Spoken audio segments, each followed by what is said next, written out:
आदाब नाज़रीन, आप मुद्दा देख रहे हैं अपने मेज़बान सईद रूफ फारूकी के साथ। नाज़रीन, आज के मुद्दा प्रोग्राम में बात सियासत की करेंगे, क्योंकि जम्मू कश्मीर में बयानबाजियां सियासी लीडरों की तरफ से आ रही है। हालांकि अभी असल में जो सियासत है वो जम्मू कश्मीर के अंदर दूर है, क्योंकि इंतखाबात का ही जिक्र नहीं हो रहा है, पर एक दूसरे पर वार और पलटवार का सिलसिला जारी है जम्मू कश्मीर के सियासतदानों की तरफ से। पीडीपी सदर महबूबा मुफ्ती आज पुलवामा गई थी और पुलवामा के अंदर उन्होंने मीडिया नुमाइंदों के साथ बात करते हुए कहा कि एनफोर्समेंट डायरेक्टरेट बीजेपी की शाख बनी हुई है। जो भी कोई बीजेपी के खिलाफ आवाज उठाता है उसके खिलाफ एनफोर्समेंट डायरेक्टरेट कार्रवाई कर रहा है। यह पीडीपी सदर महबूबा मुफ्ती ने आज पुलवामा के अंदर बयान दिया है। मीडिया नुमाइंदों के साथ उन्होंने बात की है कि एक शाख बनी है enforcement directorate Bharatiya Janata party की। इसी पे आज हम डिबेट करेंगे, मुद्दा में इसी प्रोग्राम पे बात करेंगे। और मेरे साथ दोनों पार्टियों के तर्जुमान हैं, यानी पीपल्स डेमोक्रेटिक पार्टी के तर्जुमान अब्दुल रूफ भट्ट और भारतीय जनता पार्टी के तर्जुमान अभिजीत जसरोटिया मेरे साथ दोनों जुड़े हैं।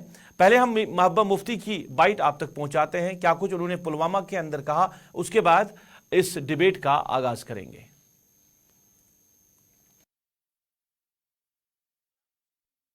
आजकल बीजेपी के जो ईडी है, बीजेपी का की एक शाख बनी हुई है। जहां भी इनको कोई आवाज उठाता है बीजेपी के खिलाफ, उसको ईडी के छापे पड़ते हैं। आजकल बीजेपी के जो ईडी है, बीजेपी का की एक शाख बनी हुई है। चलिए, महबूबा मुफ्ती का पुलवामा के अंदर एक बड़ा बयान एनफोर्समेंट डायरेक्टरेट को लेकर, यानी ईडी को लेकर एक बड़ा बयान उन्होंने दिया है। हम डिबेट का आगाज करेंगे। अभिजीत जसरोटिया जी, मैं पहले आपसे जानना चाहूंगा, पीडीपी सदर महबूबा मुफ्ती ने कहा है कि ईडी जो है अब भारतीय जनता पार्टी की एक शाख बनी हुई है, जो कोई भी बीजेपी के खिलाफ बात करेगा उसके खिलाफ तो कार्रवाई मुमकिन है।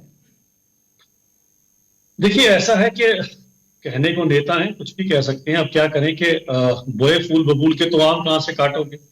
जितने भी केस आज तक ईडी, सीबीआई या जिन किसी ने भी अब तक उठाए हैं, वो केस मैक्सिमम केसेस तो यूपीए 1, यूपीए 2 वो पुराने कार्यकाल से चले आ रहे हैं। इनके कार्यकाल में इनके ही खिलाफ इतनी सारी रिपोर्टें थी जिनको आज तक कोई कार्रवाई नहीं हुई। और अगर अब उन पे कार्रवाई हो रही है तो मुझे पता नहीं, चंद नेताओं को क्यों दिक्कत हो रही है। अब मुझे जरा बताएं कि आप जो पब्लिक का लिया हुआ पैसा या पब्लिक के पास जो पैसा, अगर आपके रिश्तेदार या आप आपस में बांटोगे तो क्या सरकार को आपसे नहीं पूछना चाहिए कि ये पैसा कहां पर गया? अगर 2.5 करोड़ की क्रॉकरी अगर ले ली गई सीएम हाउस के लिए, उसके पर्दे और उसके बर्तन सारे के सारे आ गए, उसके वो 2.5 करोड़ का इतना बड़ा बर्तन कहां गया, उसके बारे में अगर ईडी से पूछेगी तो मुश्किल होगा। अगर किसी की वालिदा के पास अगर अनअकाउंटेबल मनी है, अगर पूछा जाएगा तो लोग कहेंगे जी कि ईडी गलत करती है। अगर किसी ने यहाँ पर 3G 2G के स्कैम किए में, कांग्रेस जो आजकल इंडिया अलायंस में इनकी पार्टी बनी हुई है, 3G 2G, उसके बाद जिनके आगे जी, जिनके पीछे जी, यानी कि कांग्रेस के जीजा जी यानी कि रॉबर्ट वाड्रा जी, अगर उनसे पूछा जाएगा तो लोग कहेंगे जी क्यों गलत हुआ।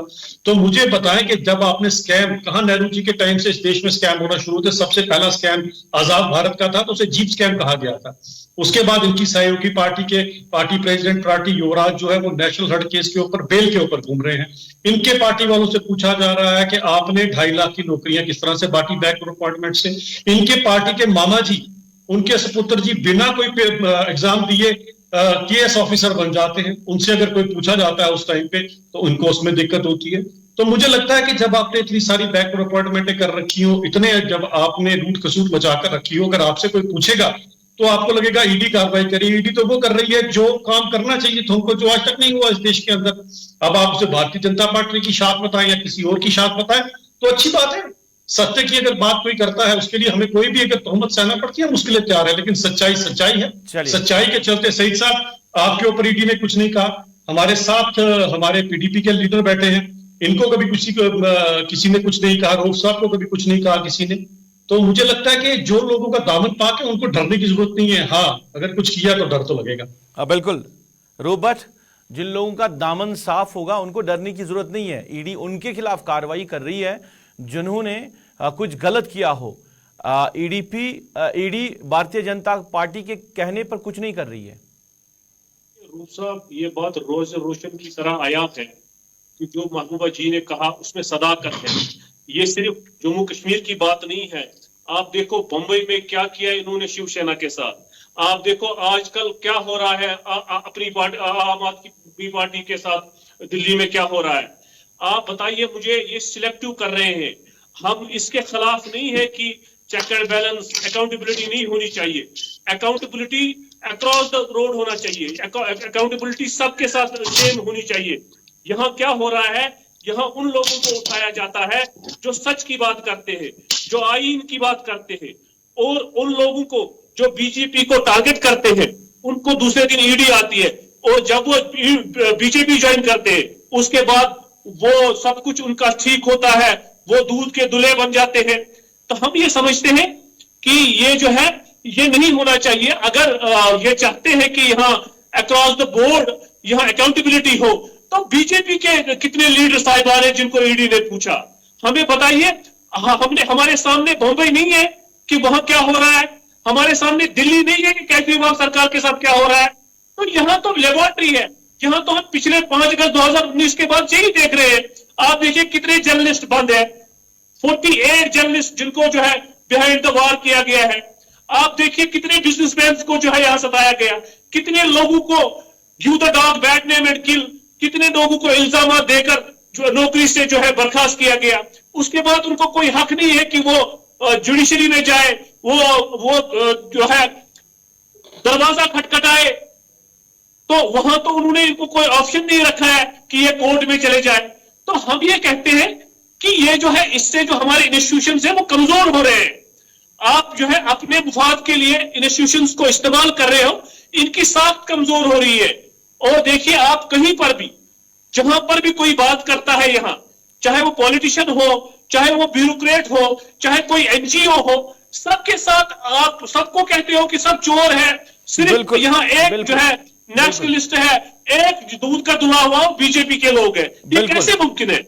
अभिजीत जी, एहतसाब सबका होना चाहिए, बीजेपी के लीडरान के खिलाफ क्यों कार्रवाई नहीं हो रही है? और इन्होंने मुंबई का भी जिक्र किया, महाराष्ट्र में शिवसेना के साथ क्या हो रहा है, दिल्ली में आम आदमी पार्टी के साथ क्या हो रहा है। हम सिर्फ एक की बात नहीं कर रहे हैं कि अपने ख्वाबों को पूरा करने के लिए भारतीय जनता पार्टी अब इस तरह के हथकंडे इस्तेमाल कर रही है।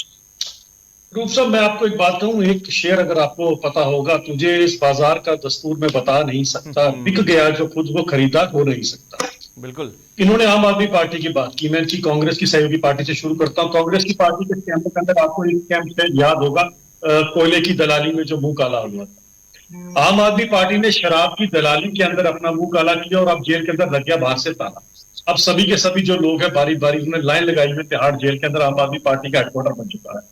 अब जब आप ये लोग और सामने सामने पैसे खाओगे, लोगों के नाम पर जब आप दलाली करोगे, लोगों का जो हक है उनको अपनी जेब में डालोगे, आप लोगों की जमीन, इनके एक और आम आदमी पार्टी के एक नेता हैं जिन्होंने लोगों की जमीन का एक बहुत बड़ा स्कैम किया हुआ है, और बहुत बड़ा स्कैम है, छोटा मोटा स्कैम नहीं। आप उनसे पूछना चाहे, और उसके ऊपर पूछने के बाद जब उनको तिहाड़ में धरा गया, आप हैरान रह जाएंगे। देखिए ये कितने बेखौफ होके घूमते हैं ऐसे लोग कि वो तिहाड़ जेल के अंदर भी मसाज ले रहे थे।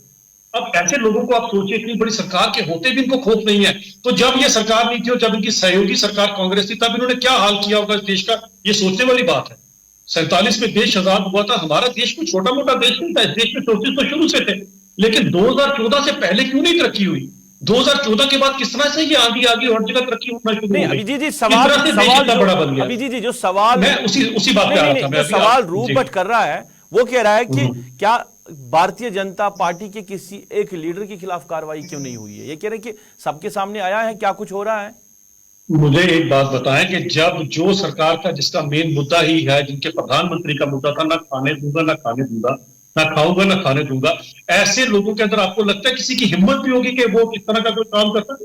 और आप दूसरे के ऊपर कार्रवाई, ये उंगली दूसरी तरफ तब उठाते, 3 उंगली अपनी तरफ होती है, हमें उन 3 उंगलियों का ज्यादा ध्यान है। इसीलिए हमारा कोई भी नेता आपको इनके अंदर कभी भी नजर नहीं आएगा, और अगर कहीं गलती से कोई होता भी है तो उसको सबसे पहले बाहर का रास्ता दिखाया जाता है। लेकिन एक चीज समझिए, कितने बेवकूफ हैं ये लोग। अभी पिछले दिनों पे आपको पता होगा कांग्रेस के 3 एमएलए पकड़े गए, भारतीय जनता पार्टी की सरकार होते हुए भी उनके डिक्की में से लाखों करोड़ रुपया पकड़ा। रूपट, आप जवाब दे सकते हैं। अभिजीत जसरोटिया जी दावा कर रहा है कि भारतीय जनता पार्टी का कोई लीडर भी किसी गलत काम में इन्वॉल्व नहीं है, क्योंकि हमारा नारा ही है, यही है। देखिए मुझे रूप साहब जी मुझे बताइए, आप अदानी का पोर्ट, अदानी का कितना नाम पार्लियामेंट में चला, हमारे ऑनरेबल प्राइम मिनिस्टर पे जो है उंगलियां उठी, उसके खिलाफ क्यों नहीं कार्रवाई हो रही है? आप मुझे बताइए। अगर पार्लियामेंट में उस पे सवाल उठे कि उसके पोर्ट पे ड्रग्स आ रहे हैं, वो बहुत सारे उस पे स्कैम्स है, वो जो उसके साथ जो है मुंसलिक किए जा रहे हैं, आप मुझे बताइए उसके खिलाफ कोई कार्रवाई नहीं हो रही है। लोग तो गरीब से गरीब होते जा रहे हैं। क्लर्क को तो पकड़ा जाता है, मगर बड़े चोरों को जो आप उनको प्रोटेक्ट कर रहे हैं, आप उनको अपने पीछे रख रहे हैं। आप मुझे बताइए किसी बड़े जो चाहे अदानी की बात करें, चाहे छोटे से तजारती वक्फे के लिए जा रहा हूं, दोबारा हाजिर होऊंगा और इस डिबेट को जारी रखेंगे, क्योंकि अब कहीं ना कहीं बात दिल्ली तक पहुंची है। अडानी का भी नाम आया है, पर उसके खिलाफ क्यों कार्रवाई नहीं हुई है। एक छोटे से ब्रेक के लिए रुकते हैं, ब्रेक के उस पार आएंगे तो मुद्दा रहेगा कि ईडी जो है वो भारतीय जनता पार्टी की एक नई शाख बनी हुई है। कुछ दिनों पहले मैं जम्मू कश्मीर में थी और वहाँ मैंने इतने लजीज राइस खाए। वो राइस इतने लजीज थी कि उन्हें मैं अपने घर ले आई। जानते हैं